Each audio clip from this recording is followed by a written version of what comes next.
Bueno, yo voy a compartir, ahí está, iba a compartir pantalla porque armé un PowerPoint. Va a ser una clase muy personalizada. Yo le preguntaba a la secretaria académica si este es un tema muy, muy específico. Evidentemente me imagino que tanto Mariana como Florencia tendrán alguna temática de derecho internacional privado para tramitar algún exhorto o algún exequatur. Así que, bueno, lo vamos a hacer bien personalizada. Cualquier duda o pregunta que quieran hacerme directamente lo hacen. Si me permiten, entonces vamos a compartir pantalla. A ver, a ver, a ver. Acá estamos. Yo traté de armarlo bien práctico. Compartir. Ahí estamos. Bueno, que lo voy a ampliar. ¿Se ve? ¿Se ve? ¿Lo llegan a ver ustedes? Sí, perfecto. ¿Sí? ¿Pero Sí, ven, sí. ven solamente la El PowerPoint. filmina o todo el sistema de filminas? Todo el sistema, el costadito y la filmina grande en el medio. Ahí lo voy a hacer solamente. Ahí está. Ahí está. ¿Ok? Ahora sí. Bueno, muy bien, muy bien. Bueno, vamos a pasar la primera filmina. Lo primero que les tengo que comentar es que la cooperación judicial internacional se pone en marcha frente a la existencia de un caso internacional.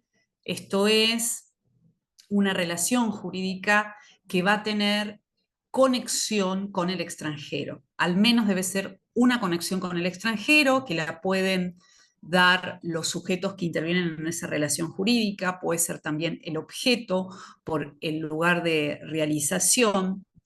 Y ese caso internacional nos va a conectar especialmente con la aplicación del método sustancial. ¿Esto que significa? La aplicación de tratados. Es decir, no debemos tratar el caso internacional como tratamos un caso nacional. ¿Por qué? Porque el caso internacional especialmente va a tener de aplicación tratados que por supuesto van a tener prevalencia por sobre la ley o los códigos de procedimiento internos. En particular, esos tratados, nosotros los internacionalistas solemos mencionar así rápidamente las famosas CIDIPs, que significan Conferencias Interamericanas de Derecho Internacional Privado, los tratados de Montevideo de 1889 y 1940 y las convenciones de La Haya. Así que este va a ser un material, si tuvieran un caso internacional, va a ser un material de uso muy frecuente. ¿Qué es importante también para el abogado y la abogada que tiene un caso internacional? Conocer el estado de ratificaciones de los tratados, porque si el tratado ha sido ratificado por los 2 o 3 estados que tienen conexión con el caso, van a estar obligados a aplicar ese tratado. Bueno, ¿cómo pueden consultar el estado de las ratificaciones? En el caso de las famosas CIDIP, que vamos a tener varias aplicables a esta área de cooperación judicial internacional, la forma de consultarlo es en esa página que yo puse ahí, oas.org/es. Van a ir a la ventana que dice documentos, luego tratados, acuerdos y por último estado de las ratificaciones, que está sumamente actualizado. En el caso de las conferencias de La Haya y convenciones de La Haya, deben ingresar a la página hccn.net. La página está en inglés o en francés, pero tienen la posibilidad de poner el traductor del Google. Allí tienen que ingresar a instrumentos y estado de ratificaciones. Hay un PDF que se actualiza constantemente. Ese PDF se lo voy a hacer llegar a la secretaria académica del colegio, que bueno, yo lo bajé hoy para revisar esas ratificaciones, pero bueno, ustedes podrían hacerlo perfectamente si ingresan a esta página que les estoy señalando. Vamos a pasar de filmina. Bueno, ahora sí nos vamos a meter de lleno en la cooperación judicial internacional. La cooperación judicial es un objetivo planteado en la Carta de las Naciones Unidas cuando, en su artículo primero, incluso en el preámbulo, los estados se comprometen a cooperar en diversas áreas, económica, política, social y judicial también. La cooperación judicial también se desprende de la Convención Americana sobre Derechos Humanos, en particular el artículo 8, que describe las garantías judiciales y entre ellas el amplio acceso a la jurisdicción. Y en nuestro Código Civil y Comercial, nuevo, porque no teníamos algo semejante en el Código de Vélez, los artículos 2611 y 2612 son los que se refieren a la cooperación judicial internacional. En particular, el artículo 2611 consagra el deber de los jueces de cooperar internacionalmente, y esta necesidad surgía porque era una práctica muy común entre los jueces rechazar el diligenciamiento de los exhortos que llegaban de extraña jurisdicción por defectos formales, por ejemplo, porque no incluían la frase el juez es competente en razón del monto y la materia. Y este artículo que figura en nuestro Código Civil, el 2611, impediría a los jueces negarse a diligenciar, a llevar adelante un exhorto, salvo el único motivo que incluye este artículo 2611, es que esa requisitoria extranjera violente nuestro orden público, que son esos principios fundamentales que hacen a la base del Estado argentino. Es decir, tiene que ser muy grosero lo que se nos pide para que el juez argentino se niegue a diligenciar un exhorto. Y el 2612 es un artículo también muy interesante porque incluye un mecanismo muy novedoso en el derecho argentino, que es el de las comunicaciones directas. Es decir, permite que los jueces dialoguen, los jueces argentinos, dialoguen con los jueces extranjeros para tratar de destrabar el diligenciamiento de los exhortos. Porque, bueno, lamento informarle a Florencia y a Mariana, no sé si ya han diligenciado un exhorto vía Cancillería, pero bueno, el promedio de diligenciamiento va entre 6 meses a 2 años. Y es muchísimo tiempo, teniendo presente que por ahí lo único que quiero hacer es notificar una demanda o notificar una audiencia y me la paso 2 años esperando a que ese exhorto sea diligenciado. Así que las comunicaciones directas fueron muy pedidas por la colegiación nacional, porque entonces el juez requirente puede comunicarse con el juez requerido, ya designado, esa información la va a brindar con Cancillería, si es que hay algún tratado de aplicación, ya lo vamos a ver. Entonces se comunica, levanta el tubo, se comunica, y bueno, ¿qué está pasando con este exhorto? ¿Puedo ayudarlo en algo? Así que es muy interesante. Lamentablemente no todos los jueces conocen esta posibilidad de las comunicaciones directas, y acá viene el rol de la abogacía en planteárselo a los jueces y las disposiciones del artículo 2612. Les cuento que las comunicaciones directas suelen usarse bastante en cuestiones de familia, donde hay una tutela procesal diferenciada, o en cuestiones laborales, donde también hay una tutela procesal diferenciada, o en materia de amparo. Los jueces civiles y comerciales, en cambio, son un poquito más remisos en utilizar estas prácticas modernas. Bueno, en cuanto a la cooperación judicial, podría decirles que se desarrolla a través de 3 grados. El primer grado de cooperación consiste en la ayuda que un juez le presta a otro juez para llevar adelante medidas de mero trámite. Por medidas de mero trámite se entienden las notificaciones y las medidas probatorias. La cooperación de segundo grado es para diligenciar medidas cautelares de todo tipo. Y la cooperación de tercer grado es para obtener el reconocimiento y ejecución de una sentencia o laudo arbitral como el acto procesal de mayor complejidad y que clausura un proceso. Cada una de estas cooperaciones va a tener implicancias especiales, por eso ahora yo las voy a tratar por separado. Paso a la Filipina. Una consulta antes de avanzar. Sí, por supuesto, todas las que quieran. Sí. Esa posibilidad de comunicación directa que existe entre los jueces es para evitar que ese transcurso del tiempo no sea tal que dijiste que va de 6 a 2 años. ¿Y en qué se puede Claro, ¿por acortar qué? ese plazo? Bien, bueno, a veces, ¿qué pasa? Yo mando el exhorto por el canal de la Cancillería Argentina, que ya lo vamos a ver. Entonces el exhorto va, se radica en el extranjero ante el juez en turno. Puede ser que el juez en turno necesite alguna información que no surge el propio exhorto. Entonces, si no tengo comunicaciones directas, ¿qué va a hacer el juez requerido? Lo va a devolver sin diligenciar y allí va a decir por qué, porque me falta tal y tal información. Entonces, la posibilidad de comunicaciones directas hace que el juez requerido retenga el exhorto sin devolverlo, porque es toda una burocracia, devolverlo y volverlo a hacer.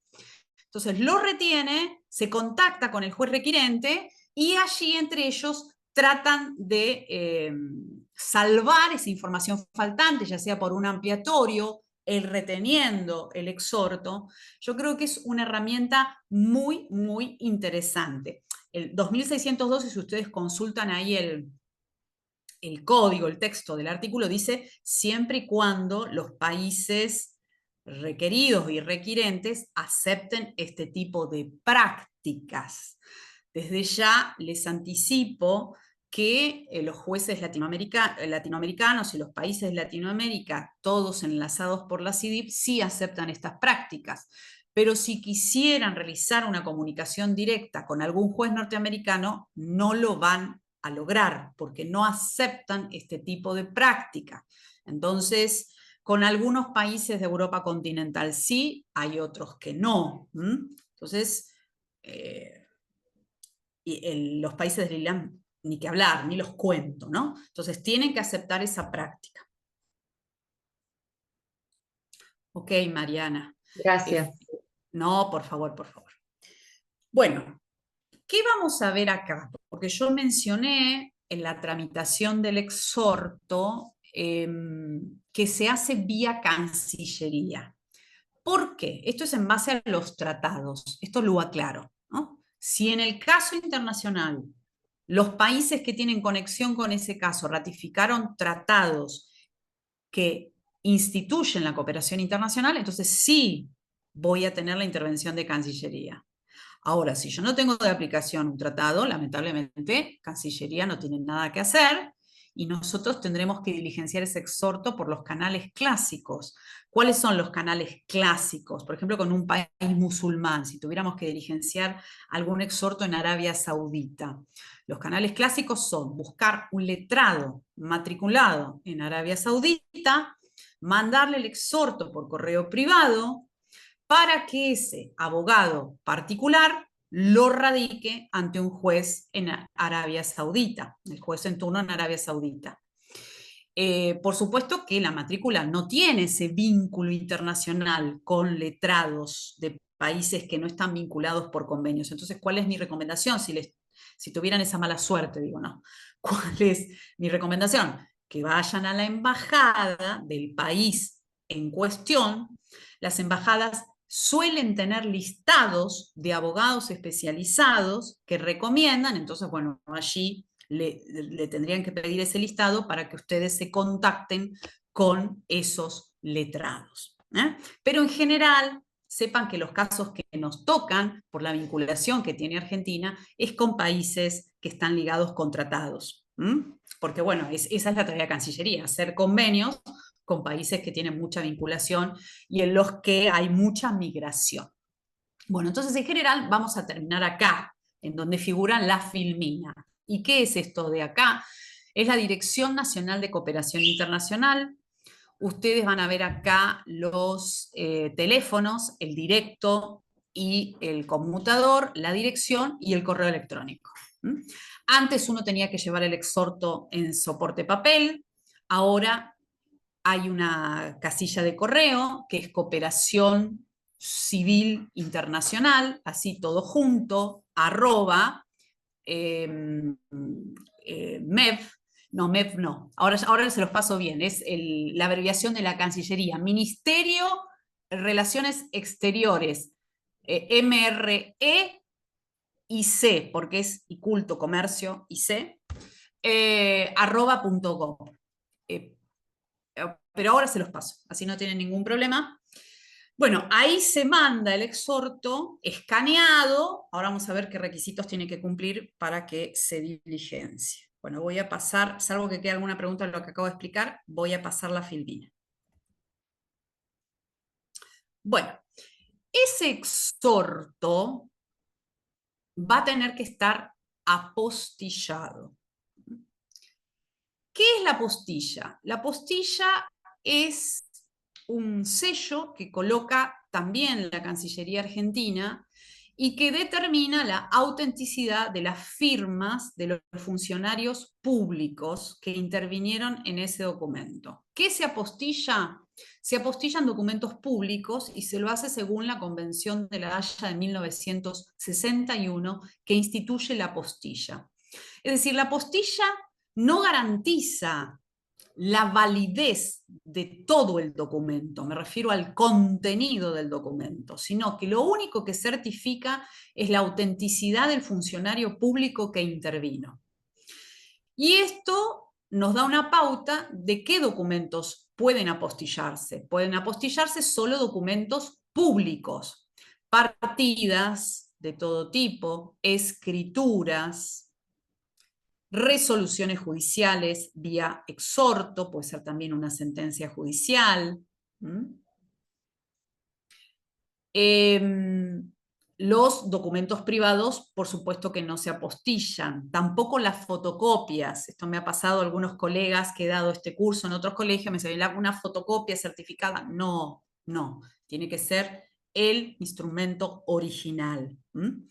Bueno, antes la apostilla era todo un problema, especialmente para los pueblos del interior de la provincia, porque tenían que venir a Cancillería, era un trámite personal. Ahora no lo es más. ¿Por qué?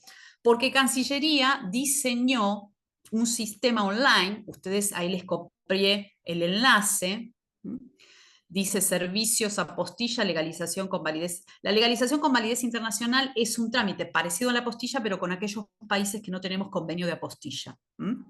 La forma de verificar con qué países tenemos convenio de apostilla es ingresando al sitio que les mostré antes de la conferencia de La Haya, y ahí van a ver el estado de ratificaciones. Con Latinoamérica tenemos, por suerte, este sistema, salvo con Bolivia. Entonces, si nosotros tuviéramos que presentar un documento público argentino en el extranjero, primero lo tenemos que apostillar en Cancillería. Y lo mismo sucede con un documento público extranjero. Primero hay que apostillarlo en el país de origen para que tenga validez judicial en los expedientes en Argentina. También pueden apostillar los consulados argentinos en el extranjero con respecto a documentos emitidos por funcionarios argentinos.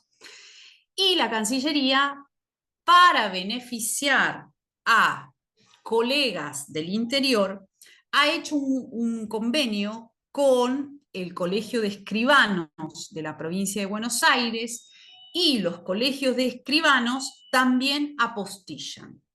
El costo del apostillado de Cancillería es 4.500 pesos al día de hoy.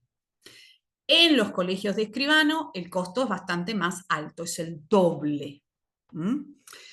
¿Cuándo se recurre al colegio de escribanos? Cuando ustedes tienen el documento público, supongamos la resolución judicial, en soporte papel. Cosa ahora ya muy rara con el sistema de notificaciones electrónicas, pero bueno, a veces, es más, hoy justamente estuve con un caso así, la sentencia de divorcio que se tiene que apostillar de un juzgado de San Isidro para presentar en Uruguay es del año 2012. No está, es decir, no existía el sistema de notificaciones electrónicas está el expediente todavía de esa época, la jueza firmó en forma hológrafa, así que el testimonio de esa sentencia que debe presentarse en Uruguay es en soporte papel. En ese caso, ¿qué pide la Cancillería?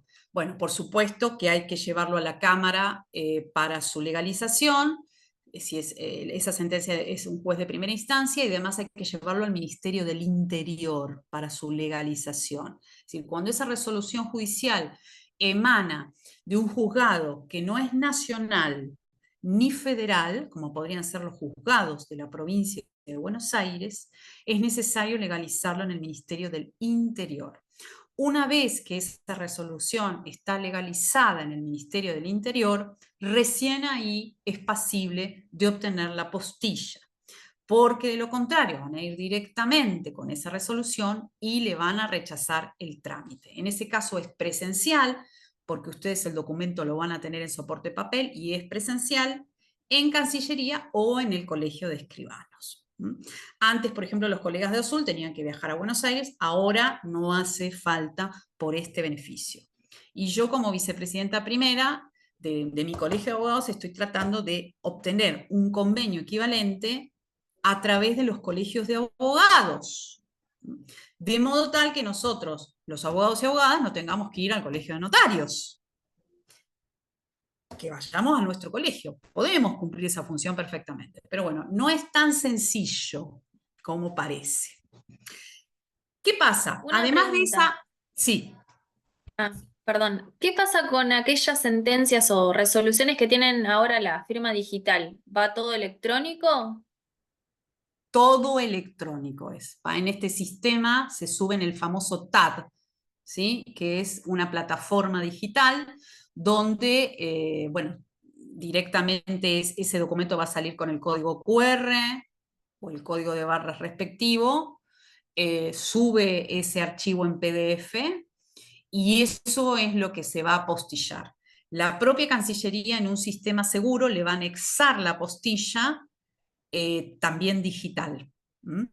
Y es eso lo que van a tener que llevar al Colegio de Traductores, si esa documentación debiera traducirse. Pero todo digital.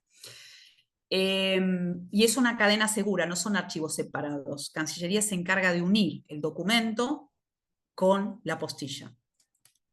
Bueno, una vez que más o menos tarda entre 3 o 4 días. Hay un sistema también electrónico para que hagan el pago a través de Banelco o a través de correo link, depende de donde tengan la cuenta bancaria, se va a generar un BEP y ustedes transfieren.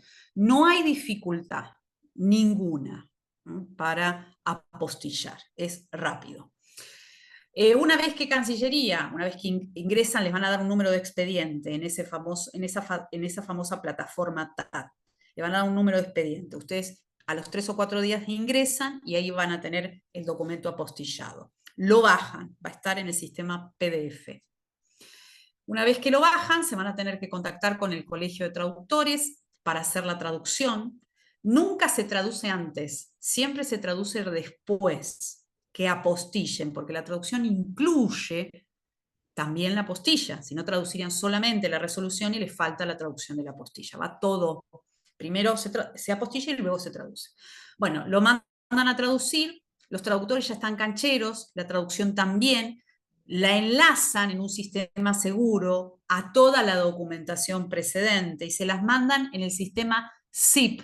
Yo ya soy bastante más vieja que ustedes, que las veo jovencitas, pero bueno, el ZIP es un sistema de seguridad, viene como una especie de librito, dentro del PDF, ustedes no pueden desarmar esa documentación, ya está totalmente segura. Le mandan la traducción y también le van a mandar la legalización, porque la firma del traductor tiene que estar legalizada. Y todo esto es digital. Para que ustedes vean ese trámite, también le copié allí la página del Colegio de Traductores, donde van a ver los requisitos. Se hace, como les dije, digital y más o menos el costo hoy son unos 12.000 pesos. Estoy hablando de la legalización solamente. La traducción es otra historia, depende del idioma. Por ejemplo, en inglés, la foja de traducción está a unos 25.000 pesos. Un exhorto tipo tiene 2 páginas, es decir, sería de traducción ya unos 50.000, porque es por página la foja de traducción. Son 25, después a eso le tienen que anexar la legalización. Es decir, los temas internacionales, lamentablemente, para quienes nos dedicamos a esta área, son caros. Ni que hablar cuando tienen que notificar una demanda, porque hay que traducir la demanda más la documentación. Hace poco yo tengo una acción de reducción en donde tengo que notificar a la demandada que vive en Suiza y tengo entre la demanda y la documentación como 60 fojas. Así que mandé ahora a pedir una traducción, mandé un presupuesto, tengo que hablar con mi cliente. Digamos, esto también desincentiva y de alguna manera desde los colegios de abogados estamos trabajando en la exhibición de las traducciones, por lo menos entre los países parte del Mercosur, en particular Brasil, porque los demás es el idioma español. Con Brasil, que nos eximan de la traducción, porque los costos desincentivan el trámite. ¿Vamos bien por ahora? Paso Filmina. ¿Sí? Bueno, ahora nos vamos a meter en el exhorto, que es el modo en que se materializa y vehiculiza la cooperación de primero y segundo grado. La de tercero va a utilizar otro instrumento que tiene el nombre de exequatur. Bueno, ¿qué ley se aplica al exhorto? ¿Qué derecho? Si es para la admisibilidad, es decir, si corresponde o no corresponde librar un exhorto, va a ser el derecho del juez requirente. Ahora, todo lo que tenga que ver con su tramitación y las tercerías o planteos de incompetencia que se puedan hacer o sobre la validez o invalidez del beneficio de litigar sin gastos, todo lo que tenga que ver con su tramitación va a ser de aplicación el derecho del juez requerido. Es a donde se manda ese exhorto. La Argentina, en esta materia, ha firmado varios tratados de cooperación. Tengo que mencionar los tratados de Derecho Procesal de Montevideo de 1889 y de 1940, que ya han caído en desuso debido a la CIDIP 1 sobre exhortos y cartas rogatorias, que es de 1975, su protocolo de 1979, y a nivel Mercosur tenemos dos instrumentos bastante modernos, que es el protocolo de las leñas sobre asistencia y cooperación jurisdiccional en materia civil, comercial, administrativa y laboral, de 1992 y su acuerdo complementario. Bueno, estos, por el principio de temporalidad, son los que se utilizarían si la relación jurídica internacional tiene vínculo con el Mercosur, si no van a tener que usar la CIDIP.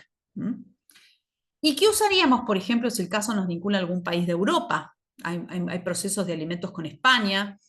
El país europeo que más reclamos de alimentos nos hace y nosotros hacemos es España, claramente por la migración argentina en ese país y viceversa.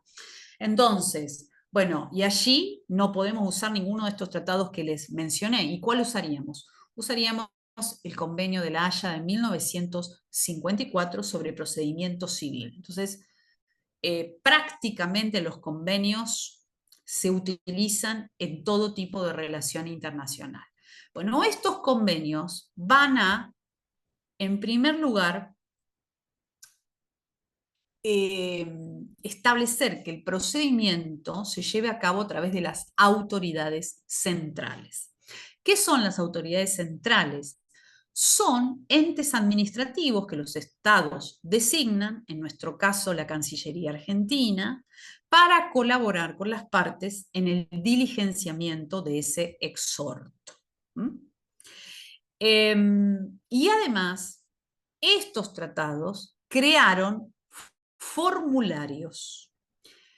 Y esto también es importante que lo sepan. ¿Por qué? Porque muchas veces el juez o ustedes mismos, llevando adelante un proceso, le mandan al juez el exhorto, el texto del exhorto para que lo firme, y se olvidan de mandarle los formularios anexos que tienen que acompañar ese exhorto. Esto es así según la CIDID, esto es así según el convenio de La Haya. Y entonces van a perder tiempo, porque una vez que ustedes lo manden a Cancillería, en Cancillería le van a decir, mire, esto no lo puedo diligenciar porque le falta el formulario. Y el formulario tiene que estar firmado por el juez también. Hay 3 formularios, el formulario A, el B y el C. En el A hay que transcribir toda la solicitud. En el B, la información de la persona que va a diligenciarlo, si es que la tiene. En la B. Y en la C, eso hay que dejarlo en blanco porque la autoridad central del Estado requerido la va a completar informando si se diligenció o no se diligenció el exhorto. ¿Por qué se establecieron los formularios? Es para que la información esté más a mano que en el exhorto, porque el exhorto suele contener frases rimbombantes, típicas del rigorismo y el formalismo judicial. Pero el exhorto es muy conciso, es para que la información se releve mucho más fácilmente, pero la particularidad es que esos formularios tienen que firmarse. Hoy se firman digitalmente, es decir, el juez le puede agregar la firma digital debajo y no hay problema y es todo digital. Pero bueno, esto es importante tenerlo en cuenta. En el tercer punto de la filmina, ustedes ven tramitación de oficio. ¿Qué significa esto? Una vez que el juez firma el exhorto y ustedes lo legalizan y lo apostillan y lo traducen llegado el caso, hay que presentarlo en Cancillería. En ese correo electrónico que ahora en un ratito les paso bien la dirección, ¿no? Se manda por mail. Allí Cancillería hace un análisis básico y si todo estuviera bien, si todo anduviera bien, les dice, bueno, genial, les van a entregar un número de DAJIN, DAJIN en realidad, DAJIN, que es la abreviación de la Dirección de Asistencia Jurisdiccional Internacional. Bueno, eso significa el DAJIN, y le van a poner un número. Ese es un número de expediente de identificación. Ahora, Cancillería va a remitir ese exhorto a la autoridad central del Estado requerido y ustedes no tienen que hacer nada. Luego los van a llamar y van a decir, ya está, se van a comunicar o les van a mandar un mail y dice, ya está diligenciado el exhorto. Y punto. Por eso es tramitación de oficio. Es entre autoridades centrales. Ya los y las colegas no tienen nada más que hacer. El problema es si Cancillería, cuando ustedes le mandan el exhorto, les hace observaciones. Les dice que hay requisitos que no han cumplido. Por ejemplo, me voy a saltar un poquito y voy a hablar del famoso artículo 6 del protocolo de las leñas, porque esto es lo que en el 90% de los casos les observa Cancillería. Les dice, el exhorto no tiene la transcripción del artículo 6 del protocolo de las leñas, que es el instrumento más usado cuando el caso nos vincula claramente con Uruguay, con Paraguay, con Brasil o con Bolivia. Hay muchos casos de estos países. ¿Qué dice el artículo 6? Porque yo me lo marqué a propósito. Dice lo siguiente. Los exhortos deberán contener denominación y domicilio del órgano jurisdiccional requirente. El exhorto lo tiene claramente, pero ¿qué quiere Cancillería?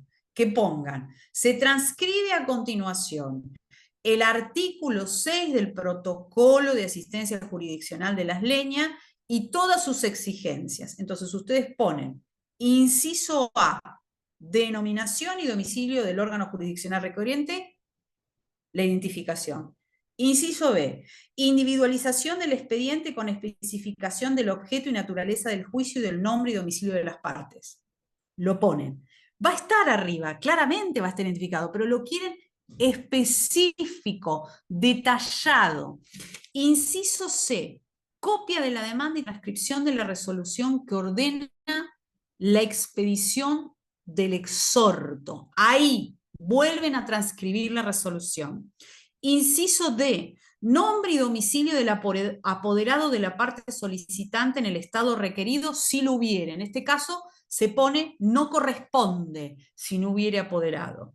Inciso E, indicación del objeto del exhorto, precisando el nombre y domicilio del destinatario de la medida.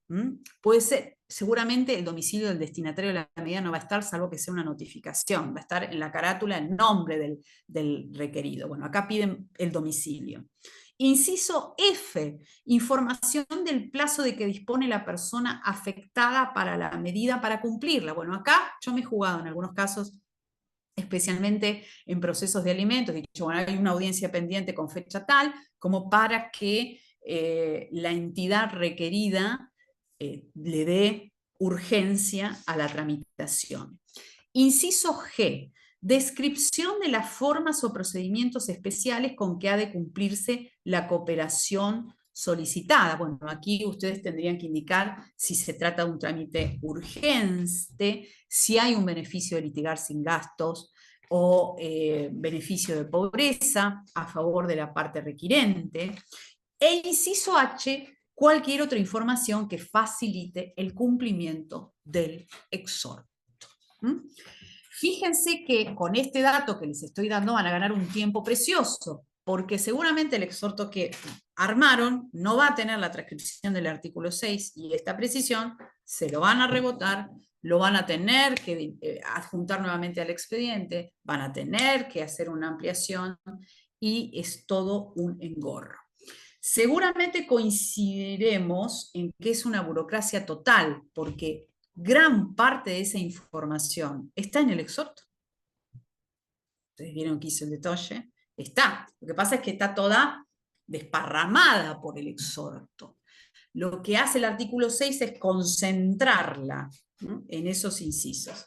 Pero bueno, lamento darles esta, no sé si lamento, mejor para ustedes que ya tienen ese dato, a mí ya me pasó y por eso se los doy. Bueno, ¿qué pasa acá con el siguiente punto, que es costos y beneficio de litigar sin gastos? La Cancillería, especialmente esto se da en la cooperación de segundo grado cuando hay que trabar medidas cautelares, inhibiciones generales o embargos en registros extranjeros. Bueno, va a haber un costo, así como hay un costo en Argentina, hay un costo en el extranjero. Entonces, esto ya lo sabe Cancillería. Seguramente les va a pedir que transfieran el dinero de los sellados para que Cancillería pueda hacer frente a esas inscripciones.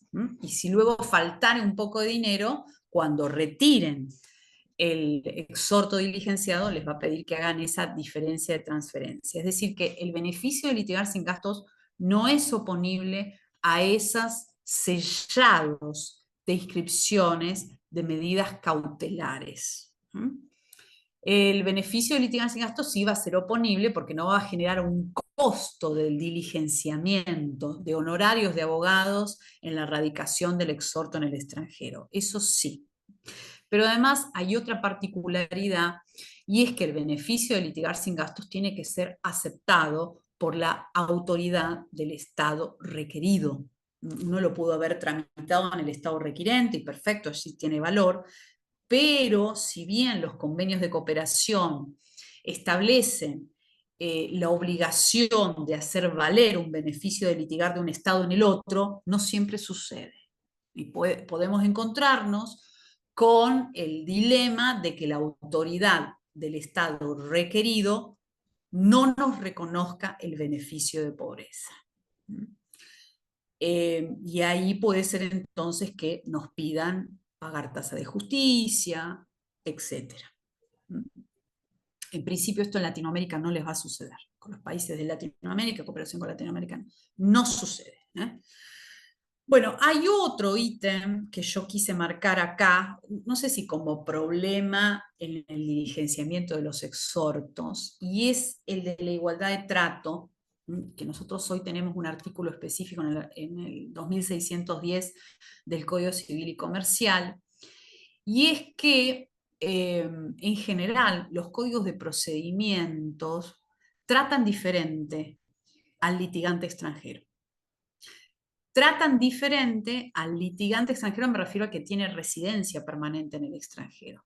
Nuestros propios códigos de procedimiento, si yo voy al famoso artículo 348, me traje acá el código para tenerlo a mano, el de provincia estoy hablando. No, el 346. El propio 346 dispone arraigo. Si el demandante no tuviere domicilio o bienes inmuebles en la República, será también excepción previa a la del arraigo por las responsabilidades inherentes a la demanda. Este es un instituto que existe en el Código de Procedimiento y esto pasaría si es un exhorto que viene del extranjero para ser diligenciado en la República Argentina, ¿no? Y el actor va a ser un extranjero con residencia permanente en el extranjero. Bueno, este artículo permitiría la presentación de la excepción de arraigo. Primero, denuncie que tiene un domicilio en el país antes de proceder con el diligenciamiento del exhorto, o primero, preste caución real o juratoria.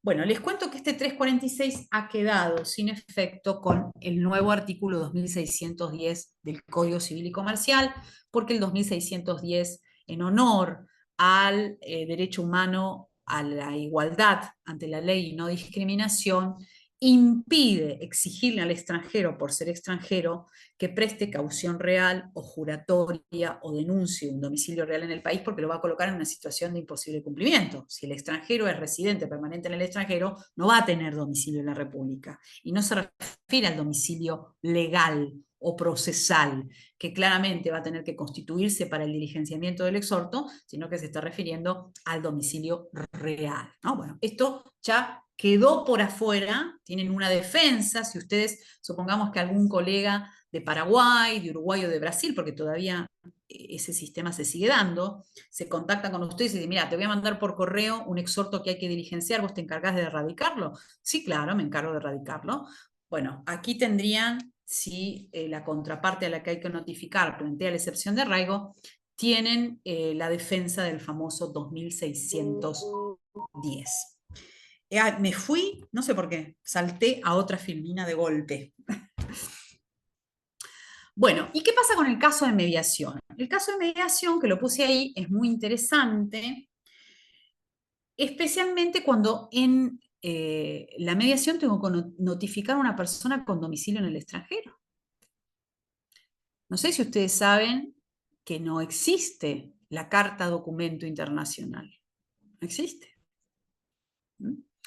Y la notificación tiene que ser fehaciente. Entonces, ¿cómo se hace? Bueno, se hace iniciando el proceso, pidiéndole al juez que coopere con el mediador designado a los efectos de notificar la mediación vía exhorto. Es decir, el único modo de salvar esa notificación en el ámbito de la mediación es a través de un exhorto internacional que va a llevar todas estas características que estoy explicando. Es más, una vez que ustedes diligencian el exhorto y la mediación se hizo o no se hizo porque no compareció el demandado, bueno, ahí el proceso tendrá que presentar la demanda, etc. Es decir, la intervención judicial solamente es a los efectos de cooperar con el mediador para notificar esa mediación. Yo también ya lo he hecho tanto en provincia como a nivel nacional. Me gustaría además contarles un fallo interesante en la cooperación de segundo grado, donde nuestra Corte Suprema ha fijado pautas para el diligenciamiento de exhortos para la traba de un embargo. El caso es Aguinda Salazar contra Chevron Corporation sobre tramitación de exhorto. Resultaba de aplicación la CIDIP 2, porque era un caso con Ecuador sobre exhortos y cartas rogatorias. En realidad la CIDIP 1 y el protocolo anexo de la CIDIP 2. se pedía embargo sobre los activos que Chevron tenía en Argentina por 20.000 millones de dólares por un juicio de daños por daño ambiental que se hizo en Ecuador. Y bueno, el juez de primera instancia hizo lugar a la traba del exhorto por considerar que cumplía con todos los requisitos y exigencias y que no violentaba nuestro orden público. Chevron apeló, se fue a la Cámara ratificó la resolución de primera instancia hasta que llega a la Corte. Y nuestra Corte Suprema, yo les voy a hacer llegar ese fallo, revoca la decisión de primera y segunda instancia por considerar que ese exhorto y esa orden de embargo violentaba nuestro orden público internacional. ¿Qué argumentos dio la Corte para considerar que violentaba nuestro orden público internacional? Que en el marco del proceso de daños que se había hecho en Ecuador, no se le había permitido al demandado ejercer su derecho de defensa. Y el derecho de defensa es uno de los principios fundamentales del derecho argentino y que a criterio de nuestra Corte hace al orden público. Permítanme, Mariana y Florencia, ser bastante crítica con este fallo. ¿Por qué? Porque la cooperación de primer y segundo grado inhabilita al juez requerido a reexaminar la causa. ¿A qué me refiero con reexaminar la causa? La causa ya tramitó oportunamente en el otro estado. Entonces, ¿el juez qué tiene que mirar? Tiene que mirar si es grosero lo que se solicita. Acá se estaba solicitando un embargo sobre activos de una empresa. No se estaba solicitando la ablación del clítoris, por ejemplo, ¿no? Por decir algo, ¿no? Algo terriblemente grosero y que nunca podríamos aceptar y que claramente violenta nuestro orden público. Entonces, entiendo que en este fallo la Corte se extralimitó porque se refirió al derecho de defensa en la causa, que nunca vio. Eran como 20 cuerpos y donde sí perfectamente Chevron se defendió, plantó recursos, hizo todo lo que quiso. Entonces, se refirió a un reexamen que no estaba autorizada a realizar. En este grado de cooperación, ni en el primero ni en el segundo. En el tercero vamos a ver si que ya el juez requerido hace un examen mucho más profundo porque estamos hablando de una sentencia. Pero acá estamos hablando de una medida cautelar. Así que, bueno, he sido terriblemente crítica a este fallo. Entiendo que la Corte tendría que haber mantenido el embargo y quizás haber opuesto esta excepción cuando intentaran ejecutar ese embargo, porque ahí sí el análisis es mucho más profundo. Bueno, ¿vamos bien? Porque ahora sí pasaríamos a la cooperación de tercer grado. Bueno. La cooperación de tercer grado tiene un nombre en particular que es el exequatur. El exhorto es para los otros tipos de cooperación. Bueno, hay tres posiciones. ¿El exequatur qué es? Es un procedimiento incidental, porque tramita vía incidental, en el que se reconoce y o ejecuta una sentencia judicial o laudo arbitral. Con respecto a las sentencias o laudos, hay tres posiciones a nivel mundial. Por un lado, aquellos países que no le reconocen ningún valor a la sentencia extranjera o laudo arbitral, ninguno. Es decir, que lo único que les quedaría a ustedes es plantear un juicio ordinario desde cero. ¿Qué país está dentro de esta posición nefasta? Los Estados Unidos. Mire, les cuento un caso, porque me consultan muchos colegas temas internacionales. Yo me dedico a esto, esta es mi área de expertise después de tantos años de especialización. Entonces, me llama un colega y me dice, mira, logré una sentencia en un proceso de división y liquidación de la sociedad conyugal. En esa sentencia se determina, se hace la división, hay un acuerdo, y a mi clienta le quedan tantos cientos de miles de dólares en una cuenta en un banco norteamericano. ¿Sí? ¿Vamos bien hasta acá? el colega estaba felicísimo, ustedes no se imaginan. Después que tuvo la charla conmigo casi se muere. Dice, no te tendría que haber llamado. Bueno, entonces, claro, una sentencia que homologa ese acuerdo y que determina que su clienta se iba a quedar con cientos de miles de dólares. Bueno, ahora lo tengo que ejecutar, me dice. Tengo que hacer el exequatur. Sí, claramente, tenés que hacer el exequatur. Pero lamento informarte que los Estados Unidos no le reconocen ningún valor a una sentencia judicial argentina.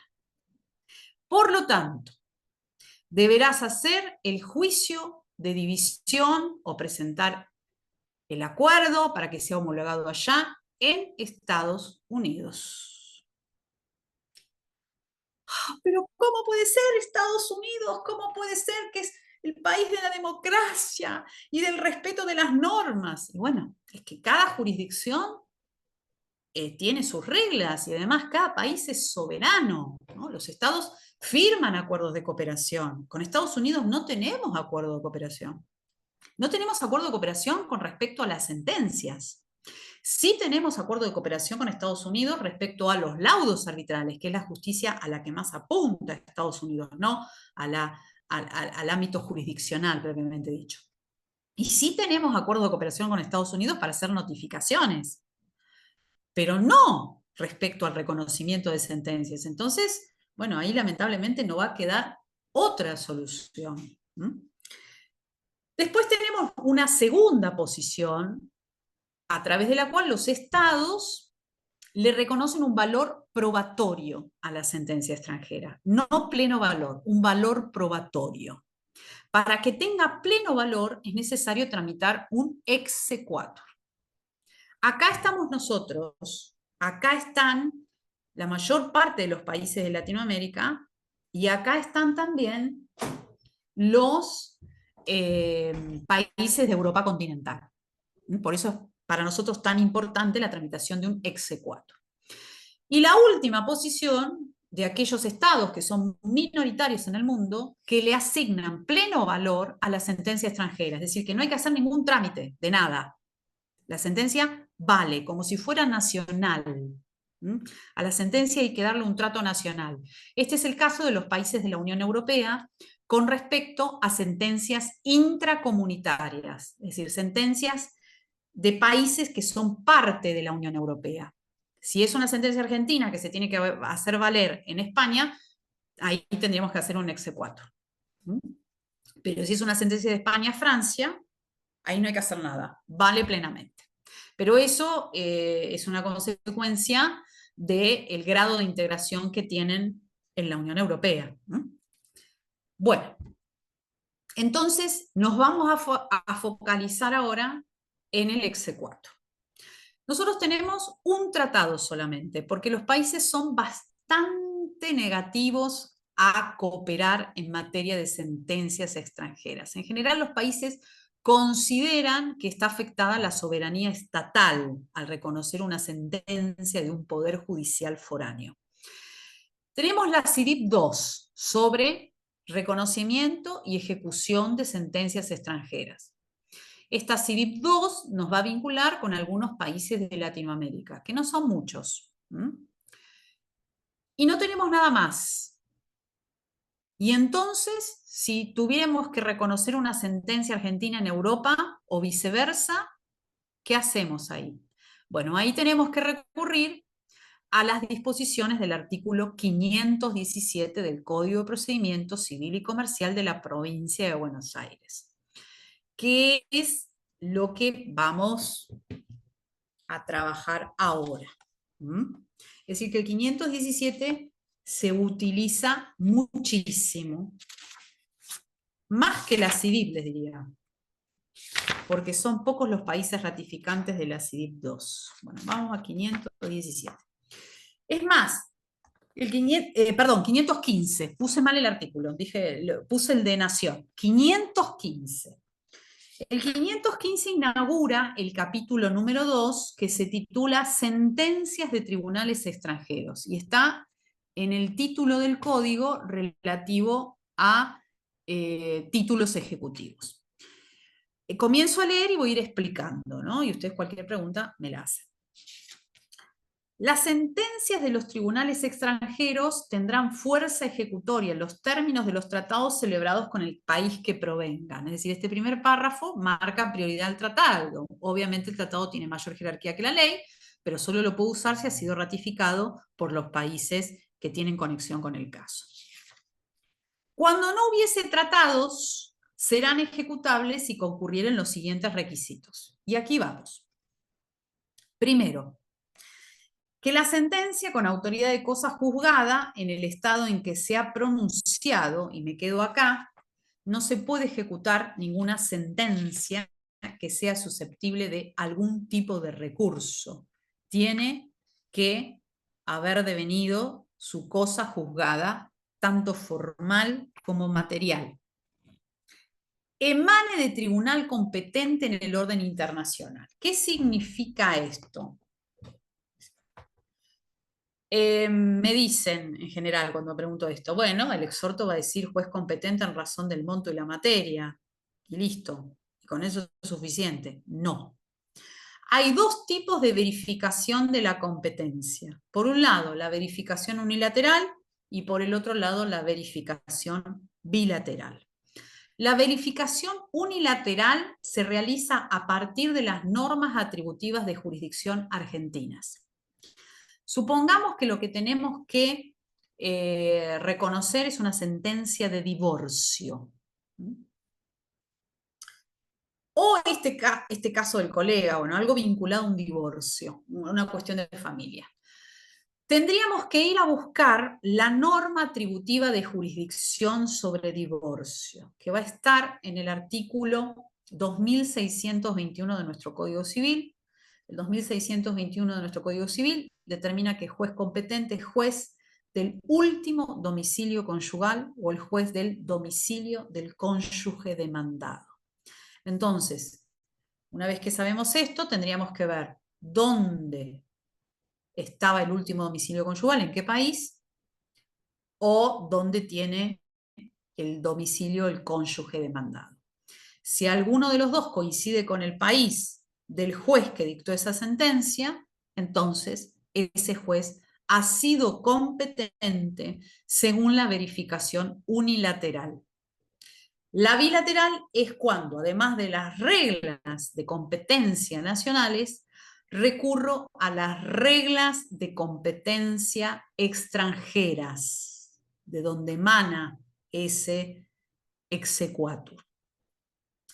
Pero ¿qué problema puedo tener con la verificación bilateral? Que las reglas de competencia extranjeras sean distintas a las reglas de competencia nacionales.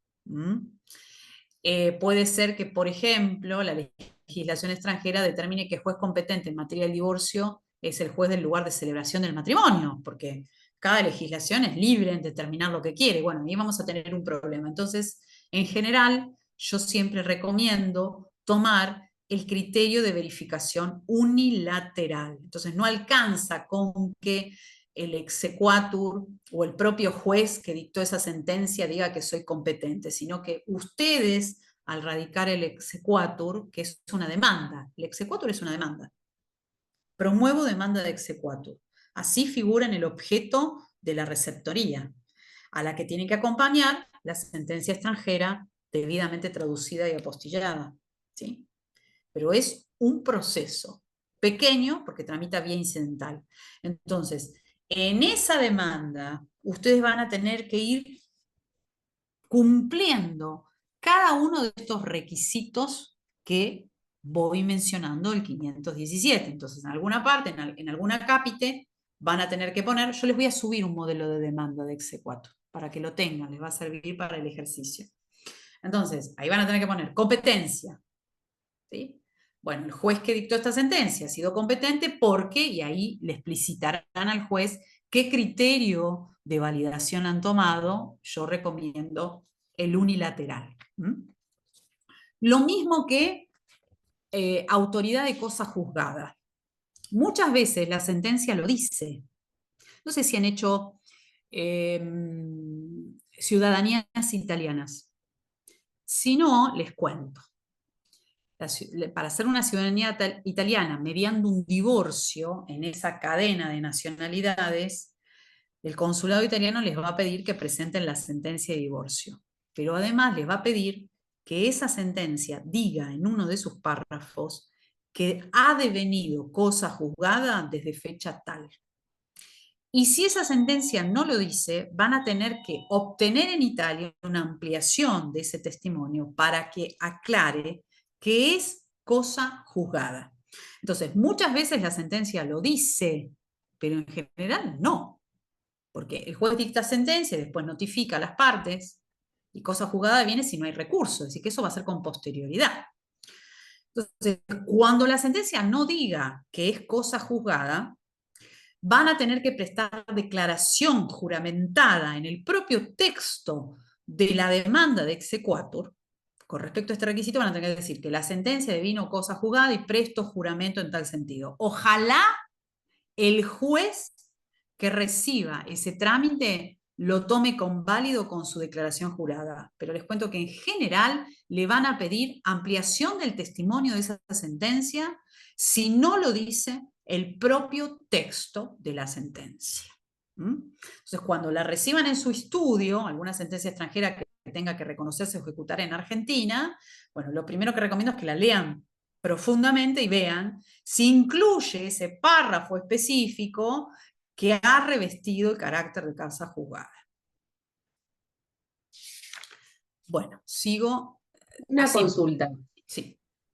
En base al ejemplo que hoy mencionaste, que te consultó un colega de esta cuenta en dólares en Estados Unidos, ¿qué pasa o cuál sería el camino para resolver si esa sentencia acá en Argentina dijo que le correspondía determinada cantidad de dólares en esa cuenta que estaba en Estados Unidos y cuando debe iniciar el proceso nuevamente allá, dice lo contrario, una sentencia opuesta? ¿Cómo se resuelve? Es que el colega me tendría que haber consultado antes. Generalmente cometemos el mismo error de los clientes, porque yo que le hubiera dicho, ojo con cualquier ejecución en Estados Unidos. Entonces, yo le pregunté eso, ¿había bienes en Argentina? Sí. Y bueno, si había bienes en Argentina, le hubiera tirado el fardo al otro. Pero tendría que Claro, haber porque yo consultado previo. me quedé pensando específicamente por lo que dijiste de Estados Unidos. O sea, y si Estados Unidos le saca lo contrario, va a ser impracticable eso. Va a quedar en la nada misma. Totalmente. Totalmente. Yo lo que le recomiendo al colega es que lo denuncie acá. Lo que pasa es que habían llegado a otro acuerdo, que habría enriquecimiento sin causa, justamente porque no puede ejecutar esa sentencia en el extranjero, que queda supeditado un proceso en el extranjero con un resultado incierto. Pero por eso siempre hay que consultar. Cuando un caso es internacional, no dañamos a nadie consultando, porque le hizo llegar a su cliente a un mal acuerdo, habiendo bienes en Argentina. Es más, yo no estoy tomando casos con Estados Unidos. A ese punto se los digo, no los tomo. He tenido varios casos con Estados Unidos, todos de familia, porque esa es mi subárea de especialidad, las cuestiones de familia, y no he podido jamás ejecutar nada. En alimentos, imposible, no brindan información, no hacen las notificaciones porque no se les antoja. Digo, ese comportamiento de gendarmes del mundo lo llevan a la práctica también en la cooperación judicial. Dice, ¿quién me pide esto? ¿Quién? ¿Un juez de dónde? ¿De la Argentina? Ah, miren qué bárbaro. Y bueno, sería ideal, ojalá, no sé, ahora que tenemos muy buenas relaciones con Estados Unidos, que lleguemos a la firma de un convenio de cooperación amplio en todos estos temas. Ojalá. Pero bueno, esto hasta ahora no ha sucedido. Entonces, directamente opté por no tomar casos con Estados Unidos, porque llega un punto en que no puedo avanzar, o porque no puedo notificar, o porque no puedo embargar, o porque no puedo ejecutar, no puedo hacer nada. Sí, la otra es directamente derivar el caso. ¿Qué hago eso? ¿Qué hago? No le recomiendo hacer el juicio en Argentina porque pierde tiempo. Hágalo directamente en Estados Unidos. ¿Sí? A pesar que nuestras normas de jurisdicción habilitan hacerlo acá, no lo recomiendo. Le puedo recomendar colegas en Estados Unidos, hágalo directamente allá. Y listo, es lo que estoy haciendo en este momento. El tema son los costos también, ¿no? Porque no es lo mismo tramitarlo acá que tramitarlo en Estados Unidos. Sin duda, Florencia, en Estados Unidos los letrados cobran por minuto. He visto resúmenes, bueno, estuve hablando con tal persona, 7 minutos, tanto. Ojo, me parece magnífico, ojalá nosotros aplicáramos lo mismo en Argentina. Ojalá. Estamos horas y horas y nuestra remuneración no es equivalente al trabajo que nosotros realizamos. Pero sí, el costo es enorme y por eso la gente no quiere hacerlo, pero tampoco nosotros como abogados y abogadas no podemos engañar al cliente y decirle que nosotros no debemos el resultado de ella, pero sí tenemos que ser sinceros. Mira, acá con Estados Unidos nos vamos a mover en terreno incierto. Y en lo que es restitución internacional, también pasa lo mismo, que no se pueden notificar, que no. Bueno, Florencia, me tocó mi tema más chiquito de especialidad, porque me dedico a las restituciones internacionales. Bueno, con Estados Unidos nosotros tenemos una convención que nos vincula en restitución, que es la Convención de La Haya de 1980.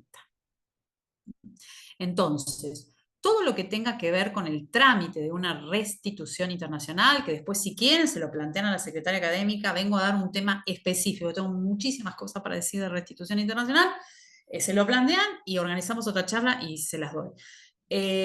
Al tener un convenio específico, a intervenir nuestra Cancillería y el Ministerio de Relaciones Exteriores de los Estados Unidos, las notificaciones se hacen por esa vía y las medidas se toman por esa vía. Pero en ese caso puntual sí tenemos convenio con Estados Unidos. El problema es en aquellas áreas donde no tenemos convenios, que son todas las demás. Entonces, en un proceso de familia que no sea la restitución, en un proceso civil y comercial, ahí no tenemos convenio. Entonces, especialmente para la tramitación de pruebas y para la ejecución de sentencias y para la traba de medidas cautelares. En esas 3 áreas no tenemos convenio con Estados Unidos. Y bueno, ahí, lamentablemente, tenemos problemillas. Es más, Florencia, en el ámbito de la restitución también tenemos un problema que es cuando excede la restitución, y estoy hablando de la denuncia de sustracción parental.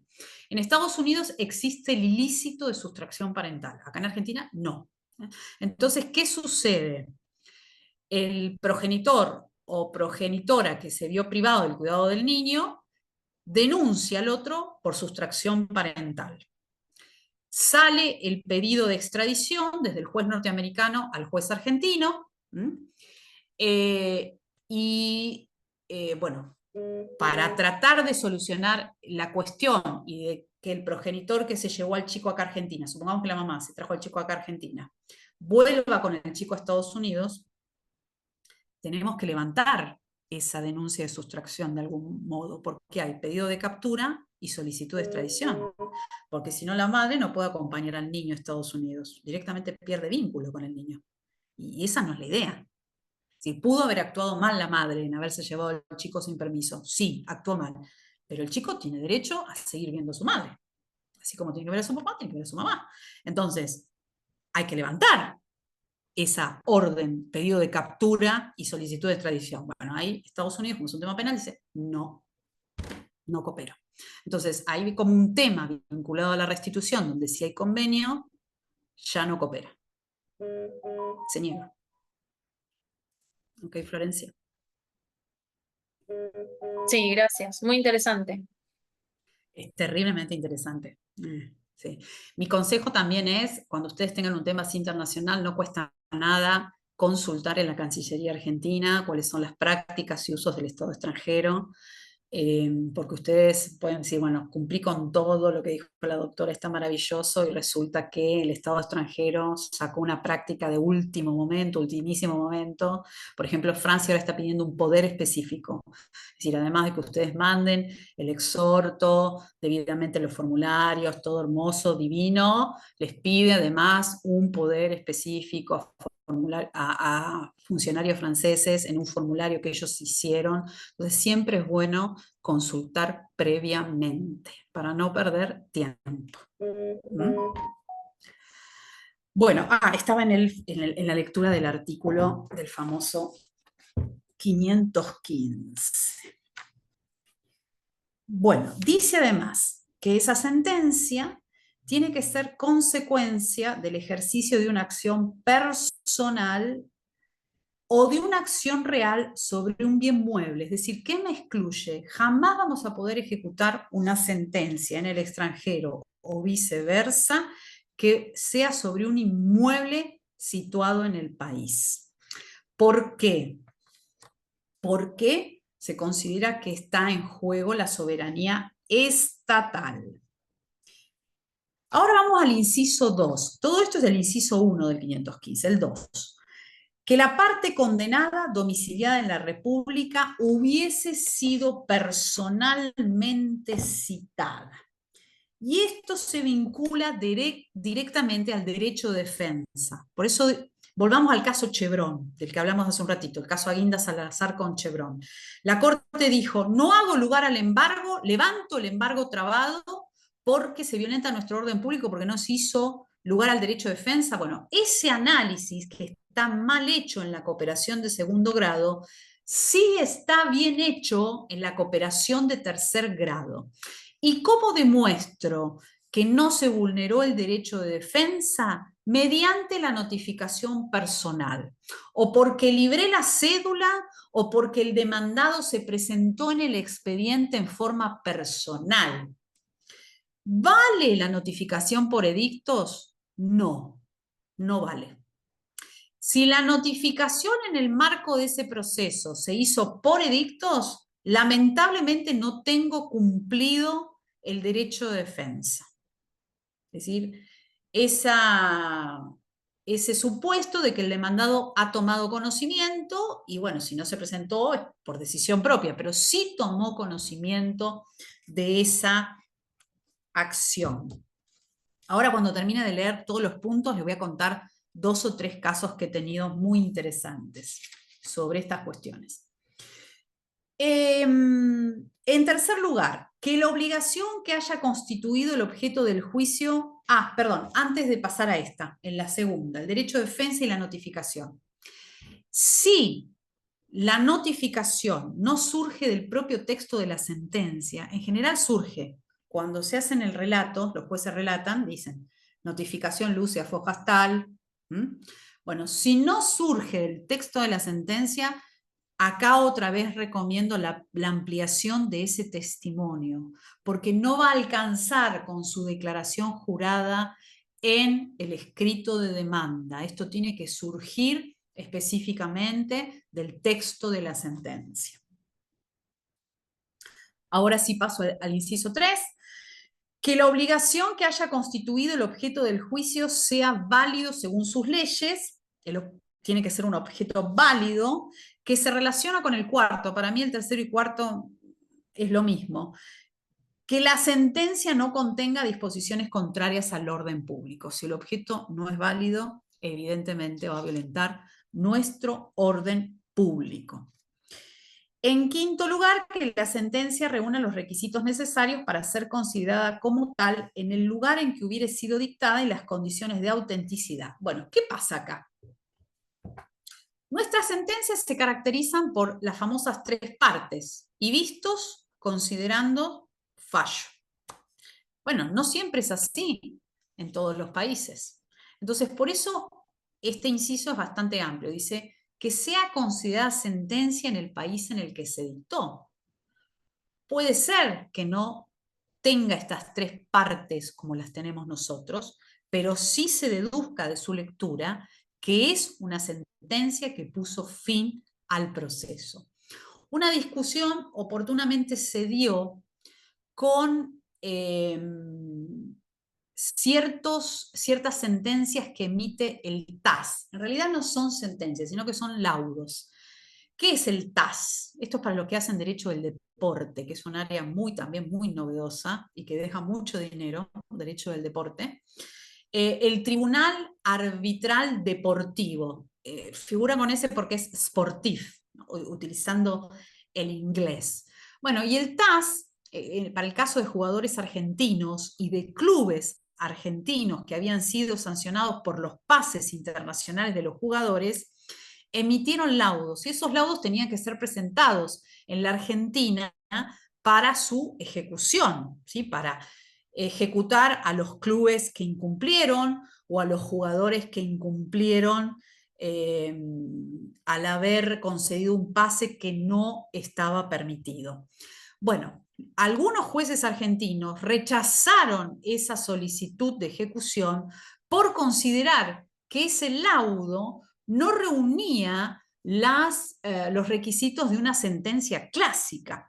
Y lo cierto es que han interpretado erróneamente el artículo 517, porque no tiene que ser una sentencia tal cual según las pautas del Código de Procedimiento argentino, sino que debe reunir las características de sentencia asimilable a un laudo según las pautas del Estado de origen, del Estado que la dictó. Por supuesto que esas sentencias fueron dejadas sin efecto por la Cámara con criterio, ¿no? Pero bueno, nos podemos encontrar con este tipo de resoluciones incompatibles para mí. Después tenemos el inciso 6, que la sentencia no sea incompatible con otra pronunciada con anterioridad o simultáneamente por un tribunal argentino. Este es el famoso requisito de litis pendencia que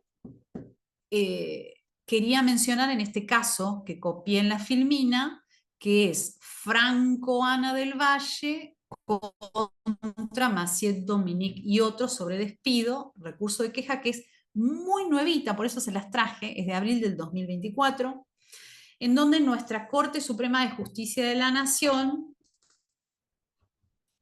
se refiere justamente a esto. Se había hecho un juicio por despido incausado en Francia, y en ese país se había condenado a la empresa, a la parte empresaria, a pagar una indemnización, y esa indemnización se había pagado.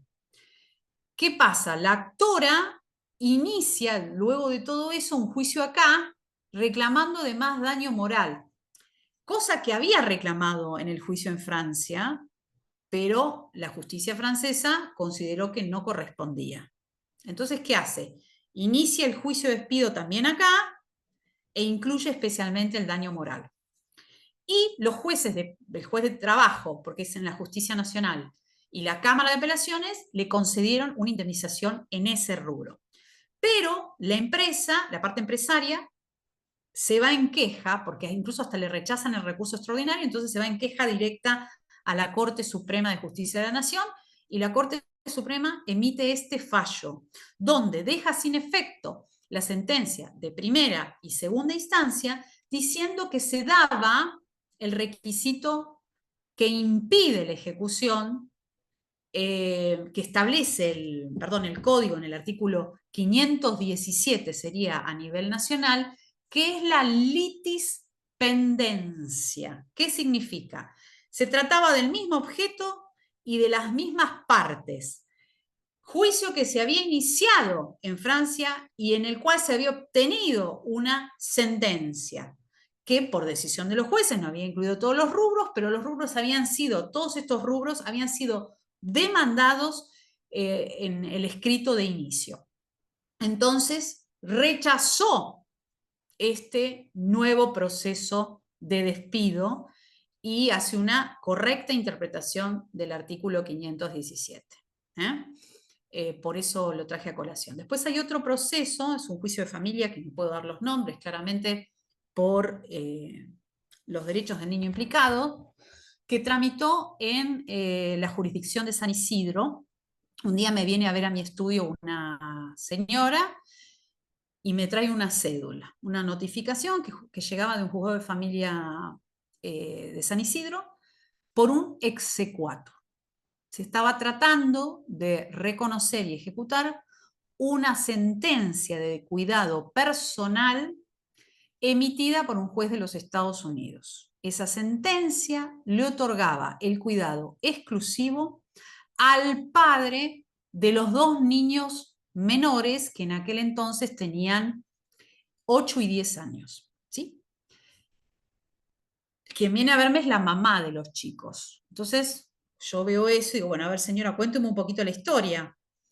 Y la señora me cuenta que se había divorciado del señor en Estados Unidos y me muestra la sentencia de divorcio. En ese divorcio se acordó que el cuidado personal exclusivo de los niños iba a estar en cabeza de ella y que se la autorizaba a fijar la residencia de los niños en la República Argentina. Cosa que hizo 5 años atrás del momento en que me viene a consultar. Es decir, que ella estaba viviendo en la Argentina con los nenes hacía ya más de 5 años, autorizada por esa sentencia de divorcio perfectamente firme. Bueno, empiezo a indagar un poquitito más y descubro que el juicio de cuidado personal, del cual la señora no se había enterado, se había notificado en el casillero o casilla postal que la señora había constituido en el juicio del divorcio. Pero que además, es decir, que nunca pudo tomar conocimiento de esa demanda de cuidado personal, sino que además ese proceso de cuidado personal tramitó inaudita parte y sin haber escuchado a los niños. Es decir, el juez que resolvió el cuidado personal de los niños nunca los vio. Jamás, no los entrevistó. Es decir, el artículo 12 de la Convención Internacional sobre los Derechos del Niño, nada. Bueno, no nos olvidemos que Estados Unidos no es ratificante de la Convención Internacional sobre los Derechos del Niño. Por lo tanto, los jueces no tienen el deber de escuchar a los niños y tampoco tienen el deber de cumplir con juzgar con perspectiva de género, porque no es ratificante de la CEDAW, sino también tendría que haber merituado toda esa parte. Bueno, lo cierto es que me despaché de lo lindo. ¿Por qué? ¿Cómo es el trámite? Es decir, una vez que ustedes inician la demanda de exequatur y el juez verifica que todos estos requisitos están más o menos cumplidos o que surgen del texto de la sentencia, va a ordenar correr traslado de esa petición a la contraparte. ¿Y quién es la contraparte? La persona contra la cual se quiere hacer valer esa sentencia o laudo arbitral. Esa notificación va a ser por 5 días porque tramita vía incidental. Y en ese plazo, la contraparte va a poder oponer excepciones. ¿Qué excepciones? Las que prevé el 515. Es decir, no se cumple con el orden, se violenta el orden público argentino, no es cosa juzgada, no se notificó personalmente, se vulneró el derecho de defensa, hay litispendencia, todo lo que ustedes consideren que esa sentencia violente. Bueno, en ese plazo de 5 días armé mi contestación y me despaché. ¿Por qué? Bueno, porque esta sentencia, en primer lugar, fue dictada por juez incompetente internacionalmente para dictarla. Si vamos a este criterio unilateral que les conté, tendríamos que ir a las normas en materia de niños-niñas, en cuestiones de cuidado, que determinan que el juez competente va a ser el juez de la residencia habitual de los niños. Y esa residencia habitual de los niños estaba en Argentina hacía ya más de 5 años, incluso autorizada por la propia jurisdicción norteamericana, de acuerdo a la homologación de esa sentencia de divorcio, que el juez del cuidado ni siquiera miró. En segundo lugar, esa sentencia vulneró el derecho de defensa, porque la señora no fue notificada en su domicilio real que estaba denunciado en el propio expediente de divorcio. Es decir, la señora allí puso, me voy a vivir a tal lugar en la República Argentina, que era con los padres, así que el domicilio estaba. Bueno, no fue notificada ese domicilio real, sino una casilla postal. En tercer lugar, la vulneración del orden público argentino. ¿Por qué? Por las disposiciones de la Convención Internacional sobre los Derechos del Niño, que tienen para la Argentina jerarquía constitucional. Entonces, el hecho de no haberlos escuchado, no haberlos visto, de que ese juez tenga inmediación con los niños, vulneraba sin dudas nuestro orden público. Y entonces, ¿qué sucedió? Una vez que yo contesté, el expediente pasó a sentencia. Es un proceso rápido el exequatur, salvo que el juez, luego de ver las dos, la demanda y la contestación, considere que hay que hacer alguna medida probatoria, ¿no? O Supongamos, si no surge el texto de la sentencia que reviste el carácter de cosa juzgada, entonces el juez va a decir, previo al dictado de la sentencia, líbrese exhorto ampliatorio a tal país para que aclare el carácter de la sentencia. Si eso no es cosa juzgada, bueno, una vez que esa prueba ampliatoria que el juez considere menester finalice, va a dictar sentencia. Esa sentencia va a tener como contenido el reconocimiento y mandar ejecutarla, o el no reconocimiento de esa resolución. Bueno, en este caso que les conté, el juez de primera instancia declara no reconocer esa sentencia. Por los argumentos que les di, la parte apeló y la Cámara volvió a ratificar, porque no había forma de dar la vuelta. En Estados Unidos este tipo de sentencias es muy común, es muy habitual. Llevar adelante procesos sin audita parte, es muy habitual llevar procesos sin escuchar a los niños, procesos que impliquen a niños sin escuchar a los niños, ¿no? Pero bueno, nosotros acá nunca podríamos llegar a admitir una cosa semejante, ¿no? Entonces, bueno, son algunos supuestos importantes. Hay otra cosa que me gustaría decirles, hablé como loro. Igual, vamos a terminar a las 5, vamos a terminar una horita antes, somos tan poquitos, no hubo tantas preguntas, pero hay otra cosa muy importante y muy interesante que les puede servir cuando tengan un caso internacional, y que es el foro de necesidad. Y esto es importante al momento de la verificación unilateral de la competencia, ¿sí? El foro de necesidad surgió en Argentina como creación pretoriana a partir de un caso de la Corte Suprema de Justicia de la Nación, que es el caso Blasov. Pero hoy tiene reconocimiento legislativo en nuestro Código Civil y Comercial a partir del artículo 2602. Este foro de necesidad autoriza a los jueces argentinos a intervenir a pesar de no tener competencia. ¿Sí? No tienen competencia atribuida según las normas atributivas de jurisdicción, pero pueden intervenir, ya que en caso de no intervenir, se violentará el orden público argentino o se violentarán derechos humanos de las personas implicadas. Entonces, lo que hace el foro de necesidad es flexibilizar las reglas de competencia. Para que ustedes entiendan esto, lo voy a comentar con otro fallo muy interesante, que es el caso Müller, que resolvió la Cámara de Apelaciones de San Isidro.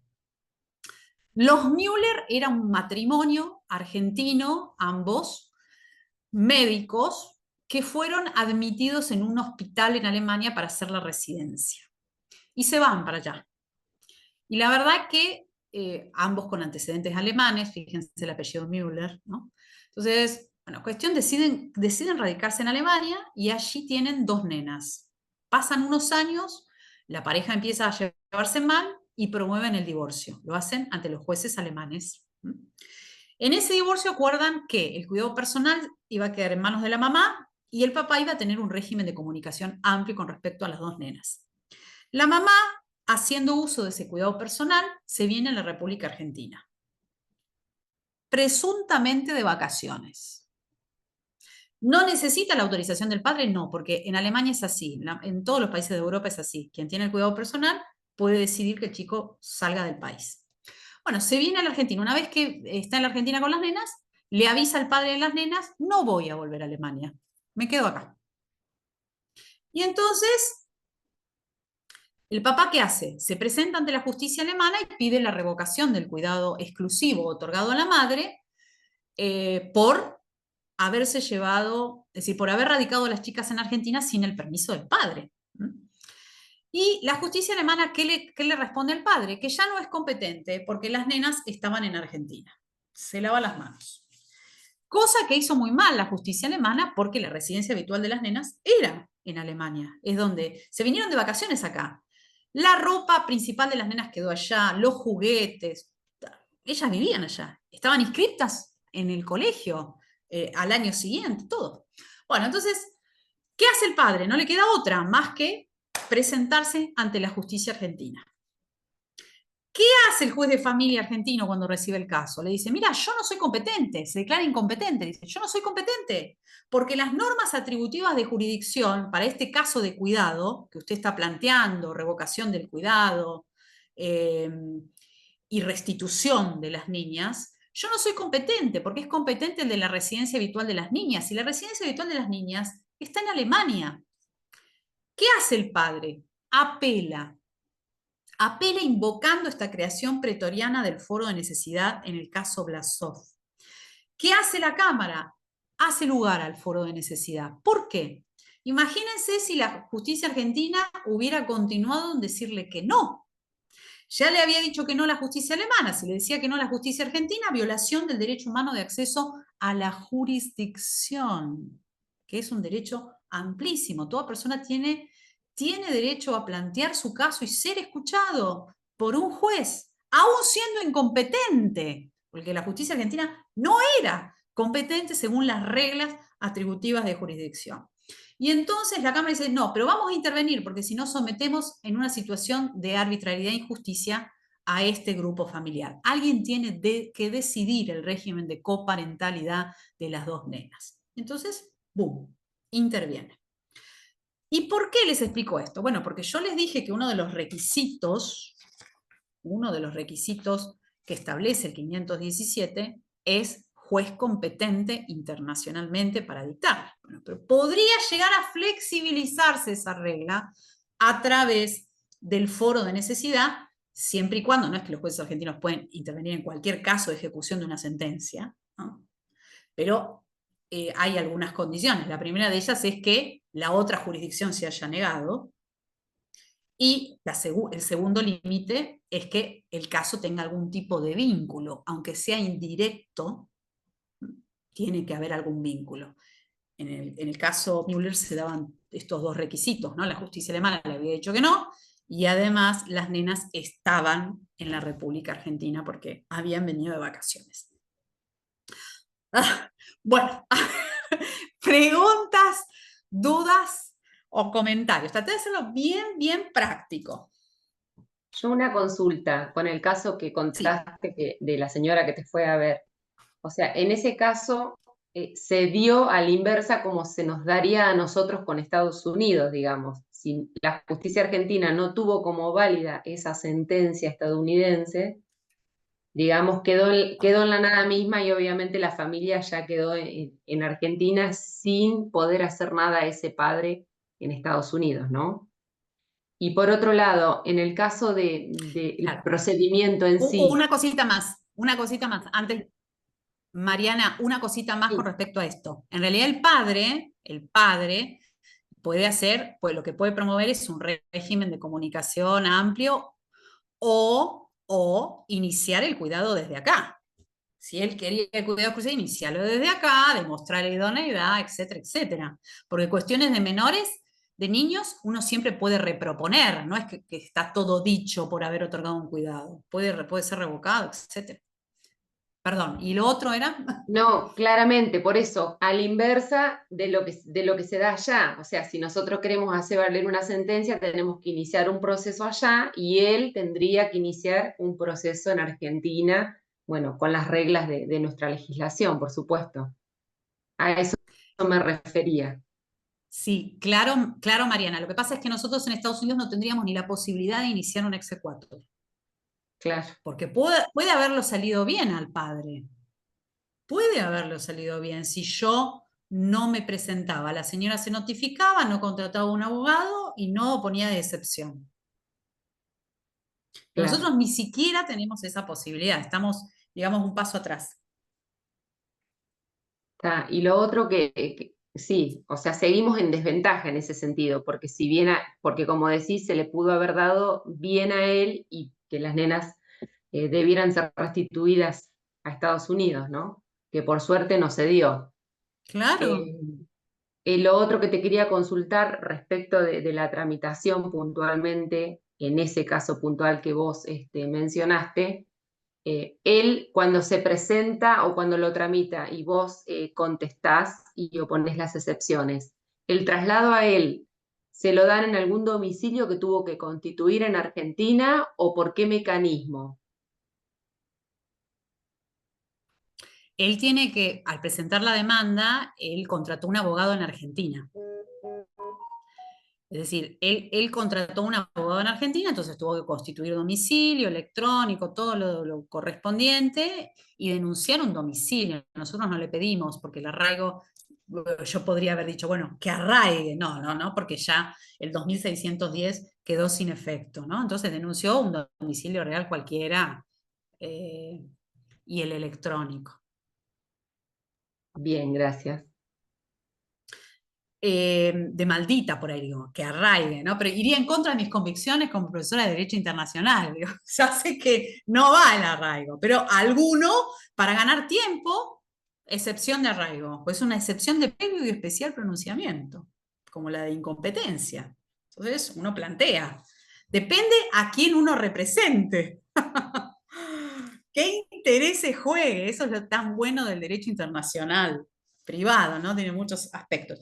Ah, yo me había olvidado, yo acá lo traje. Esta es una nota de color que siempre me gusta mostrarla. Esta es una postilla norteamericana. No sé si alguna vez la vieron. ¿La ven bien? Sí, sí, se ve. Fíjense el sello dorado, espectacular.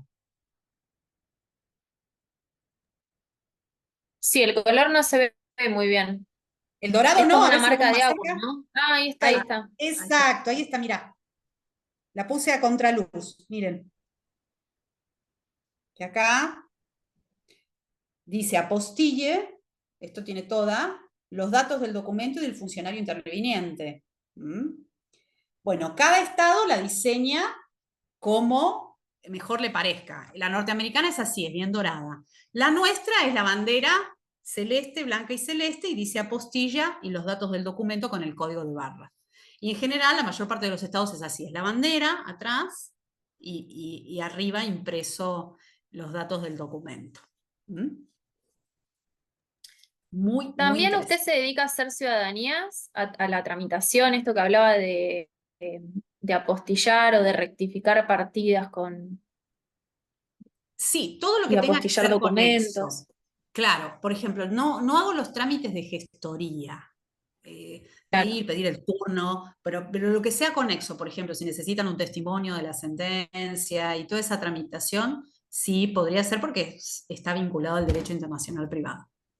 Si no, puedo recomendar muy, muy buenas gestorías que se dedican al tema. Ay, si me podría dejar el mail para yo después solicitarle Ya, información. Gracias. ya mismo, un segundo, voy a dejar de compartir entonces y voy a usar el chat, así ya les pongo mis datos. Un segundo. Este es mi correo electrónico, raya de vera, Eloísa, arroba, gmail.com. ¿Ok? Entonces, ahí me preguntan lo que sea, ¿eh? Ningún problema, quedo a su total disposición.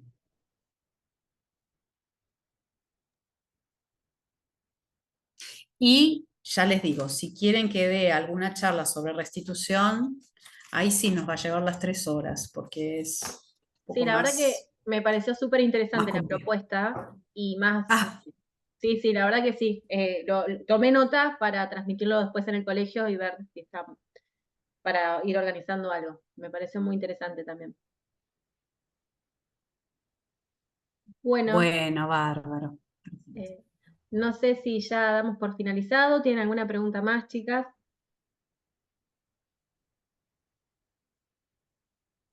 Yo por mi parte no, Yo agradezco no. muchísimo, muy, muy práctica y muy clara, así que muchísimas gracias. No, gracias a ustedes, Florencia, Mariana. Gracias. Bueno, muchísimas gracias, Eloisa. La verdad que un placer escucharte. Muy práctica y muy dinámica la clase, la capacitación. Muchísimas Bueno, gracias. gracias a vos, hacerle llegar los cariños a la presidenta y bueno, nos vamos a estar cruzando en los chats de la Secretaría Sí, Académica. sí, sí, perfecto. Un gusto. Gracias, chicas. Nos vemos. Gracias, Adiós. Chao, hasta luego. adiós.